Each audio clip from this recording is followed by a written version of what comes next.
வணக்கம்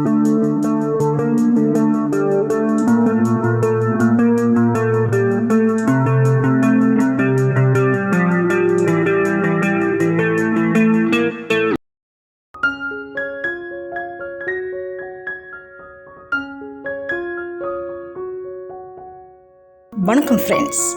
உலகம் முழுவதும் அன்புமயம். எல்லா மதத்தினரும் அன்பை அடிப்படையாக வைத்து இறைவனை வணங்குவார்கள். ஆம், அந்த அன்பிற்கு இன்னும் ஒரு பெயர்தான் காதல். அபார சக்தி கொண்ட இந்த காதல் கோழையை வீரனாக்கும், வீரனை சாதுவாக்கும், ஆண்டியை அரசனாக்கும், அரசனை அடிமையாக்கும் தன்மை கொண்டது.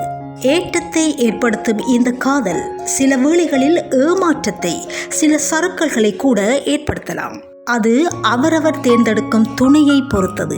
மனிதர்களிடையே காதல் உணர்வு தோன்றிவிட்டால் பேச்சு, நடை, உடை, பாவனைகளோடு அவர்களுக்கு உற்சாகம் பிறந்து அவரவர் தனித்திறமைகள் வெளிப்படுத்தப்பட்டு வாழ்க்கை புத்துணர்ச்சி பெறுகின்றது. இதனால் தான் பாரதி காதலினால் மானுடர்க்கு கவிதையுண்டாம், கானமுண்டாம், சிற்ப முதற் கலைகள் உண்டாம், ஆதலினால் காதல் செய்வீர் உலகத்தீரே என பாடியுள்ளார். ஓரறிவு ஜீவன்கள் முதல் ஆறறிவு மனிதன் வரை உயிர்களை உயிர்ப்புடன் வைத்திருக்கும் ஓர் உணர்வு காதல். இந்த மாசில்லாத உன்னதமான அன்பு மனிதத்தை அடுத்த லெவலுக்கு கொண்டு செல்கின்றது. சுயநலமில்லாத, அப்பழுக்கற்ற, அக்கறை கொண்ட, ஒளிவு மறைவில்லாத, எதிர்பார்ப்பில்லாத, நிபந்தனையற்ற, கடினமான காலங்களில் ஒருவருக்கொருவர் உறுதுணையாக, தேவை என்ன என்ற புரிந்துணர்வு கொண்ட, மன்னிக்கக்கூடிய பண்புகளை கொண்ட காதல் உண்மையான காதல். எனவே திருவள்ளுவர் தமது குறளில் அன்பிற்கும் உண்டோ அடைக்கும் தாழ், ஆர்வலர் புன்கணீர் பூசல் தரும், அதாவது உள்ளத்தில் இருக்கும் அன்பை தாழ்பால் போட்டு மூடி வைக்க முடியாது.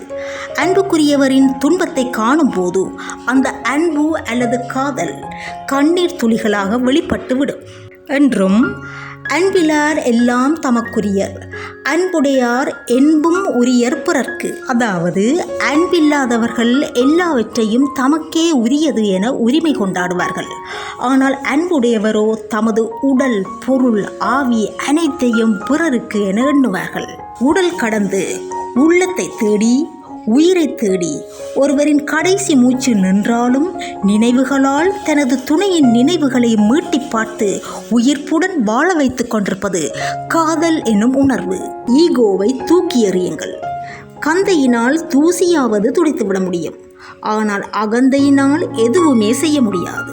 உங்கள் வாழ்க்கை துணையிடம் அல்லது காதலன் அல்லது காதலியிடம் பிப்ரவரி 7 ரோஸ் டேயில் சிவப்பு ரோஜாக்களை பரிமாறி உங்கள் காதல் உணர்வுகளை வெளிப்படுத்தி, பிப்ரவரி 8 ப்ரொபோஸ் டேயில் உங்கள் காதலை தெரியப்படுத்தி, பிப்ரவரி 9 சாக்லேட் டேயில் வாழ்வில் இனிமை மலர ஹார்ட் ஷேப் சாக்லேட் வழங்கி, பிப்ரவரி 10 டெடி டேயில் அவர்களுக்கு பிடித்தமான டெடி பியர் வழங்கி, பிப்ரவரி 11 ப்ராமிஸ் டேயில் காதலில் இணைந்து இணை பிரியாமல் இறுதி வரை வாழ்வோம் என உறுதி பூண்டு, பிப்ரவரி 12 ஹக் டேயில் அழகிய காதல் உணர்வினால் ஹக் பண்ணி, பிப்ரவரி 13 கிஸ் டேயில் அன்பை முத்தங்களால் பரிமாறி, பிப்ரவரி 14 வேலண்டைன்ஸ் டே உற்சாகமாக கொண்டாடுங்கள்.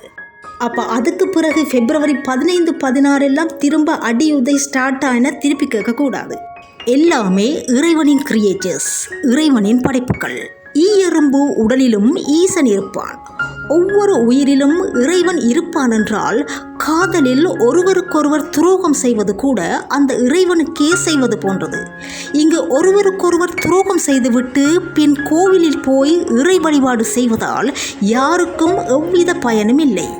எனவே காதல் எனும் ஆலயத்தில் அன்பு எனும் தீபமேற்றி உங்கள் வாழ்க்கை துணையோடு அல்லது காதலனோடு அல்லது காதலியோடு வாழ்க்கையை சேர்ந்து காதலியுங்கள்.